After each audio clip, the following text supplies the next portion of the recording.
નમસ્કાર મિત્રો, આજે આપણે વાત કરીશું તાપી જિલ્લાની એકમાત્ર જિલ્લાની જે હોસ્પિટલ કહી શકાય, general hospital Vyara. General hospital Vyara દ્વારા 2-3 દિવસ અગાઉ અલાયદા વોર્ડ બનાવવામાં આવ્યા એવું સીડીએમઓ સાહેબ દ્વારા જણાવવામાં આવ્યું. સાથે સાથે 10 જેટલા કુલરો મૂકવામાં આવ્યા છે અને ઓઆરએસ કોર્નર બનાવવામાં આવ્યા છે. પણ જ્યારે તાપી સ્વરાજ ન્યૂઝની ટીમ ત્યાં પહોંચે છે ત્યારે જોવા મળે છે કે વોર્ડ ગઈકાલ સુધી ત્યાં હતો નહીં. આજે જ્યારે ગયો તો વોર્ડ બંધ હાલતમાં હતો. જે ન્યૂઝ ચેનલની હાજરીમાં ખોલીને બતાવવામાં આવ્યો, જે ભૂતકાળમાં વીઆઈપી રૂમ તરીકે કાર્યરત હતો અને એને અત્યારે વોર્ડ બનાવવામાં આવ્યો છે હીટ વેવ માટેનો. ત્યાં એક પણ દર્દી જોવા મળ્યું નહીં. સાથે સાથે કુલરની તપાસ કરતા એક પણ કુલર ત્યાં હાજર નહોતા. 10 જેટલા કુલરની વાત હતી. સીડીએમઓ દ્વારા જણાવવામાં આવ્યું હતું કે ત્યાં એવા કુલર મૂકવામાં આવ્યા છે, પણ હજી સુધી જનરલ હોસ્પિટલમાં એક પણ કુલર નથી. સાથે સાથે ઓઆરએસ કોર્નર જ્યારે તપાસ કરતા જણાવ્યું કે એ ત્યાં હાજર હતા, પણ 42-45 ડિગ્રી જેટલી ગરમીની આગાહી આખા રાજ્યભરમાં છે. તેવા સમયમાં તાપી જિલ્લામાં પણ એવી જ હીટ વેવ ચાલી રહી છે.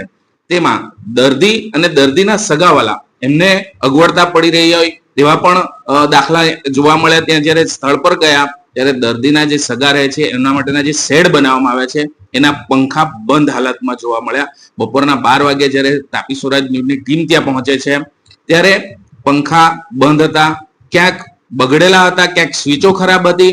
સાથે સાથે એક જગ્યાએ એવી પણ કેસ કાઉન્ટર પર જોવા મળી કે કેસ કાઉન્ટર પર એક પણ દર્દી હાજર ન હતા અને પંખો એમને એમ ફરતો હતો.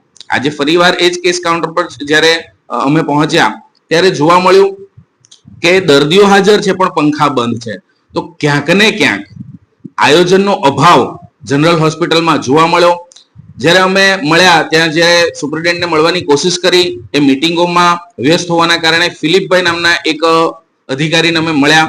એમણે અમને જે વોર્ડની વાત છે વોર્ડ અમને બતાવ્યો, જે બંધ હાલતમાં હતો, કાર્યરત નહોતો.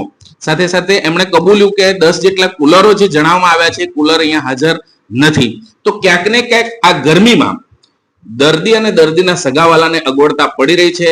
તંત્ર કે જે ત્યાંના સક્ષમ છે અધિકારીઓ એ એમના પર ધ્યાન આપે છે કે કેમ, કે પછી મે અને જૂન મહિનાની ગરમીમાં આ જ હાલત રહેશે? જોવું રહ્યું. સમાચારની અસર આની પર પડે છે. તંત્ર ધ્યાન આપે છે કે કેમ, આગામી દિવસોમાં જોઈશું. દર્દીઓના સગા માટે જે અહીંયા શેડ છે, હીટ વેવની આગાહી વચ્ચે આ શેડના તમામ પંખાઓ બંધ છે.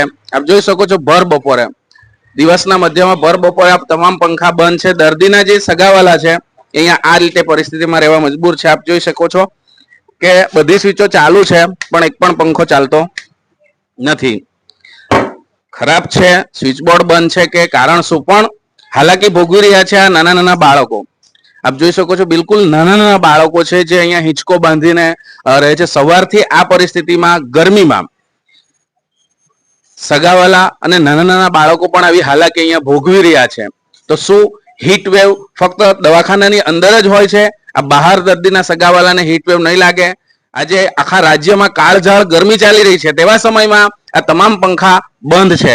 એવો બીજો પણ બાજુમાં શેડ છે, ત્યાંના પંખા પણ બિલકુલ બંધ છે ને ત્યાં પણ મોટી સંખ્યામાં સગાવાલા દર્દીઓના જે હોય છે અહીંયા જ, કારણ કે અંદર ફક્ત એક જ વ્યક્તિની મંજૂરી હોય છે, એટલે દર્દી પાસે ફક્ત એક વ્યક્તિ હોય. બાકીના સગાવાલા કાળઝાળ ગરમીમાં અહીંયા રહેવા મજબૂર બન્યા છે. જોઈએ છે કાળઝાળ ગરમીમાં આ જે ગરમી છે એ ગરમીથી રાહત આ દર્દીના સગાવાલાને ક્યારે મળે છે એ જોવું રહ્યું. જે આજે આપણે જોઈ શકીએ છીએ કે આવી કાળઝાળ ગરમીમાં દર્દીના જે સગાવાલા છે હાલાકી ભોગવી રહ્યા છે. હાલાકી દર્દીના સગાને પણ એક નાનું એવું બાળક એ પણ સવારથી આ રીતે અહીંયા હિંચકામાં છે અને મજબૂર છે આ ગરમી સહન કરવા માટે.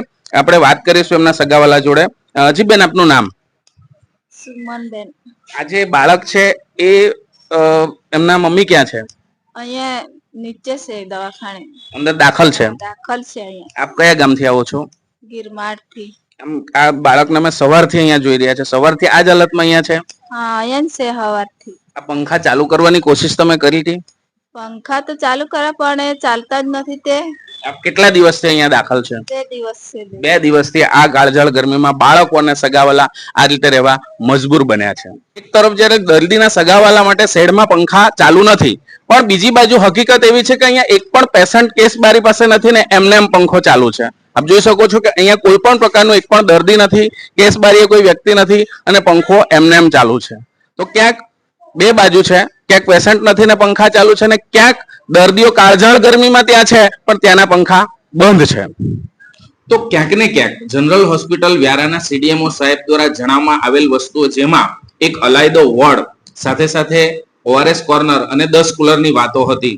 તો સ્થળ તપાસ કરતા જે 10 કુલર ત્યાં હાજર નથી, તો શું ખાલી વાતો હતી કાલ્પનિક કે આવા 10 કુલર મૂકવામાં આવ્યા છે, ખાલી ડંફાસો મારવામાં આવી, અને જો હોય કુલર મૂકવામાં આવ્યા હોય તો એ કુલર છે ક્યાં, એ મોટો તપાસનો વિષય છે.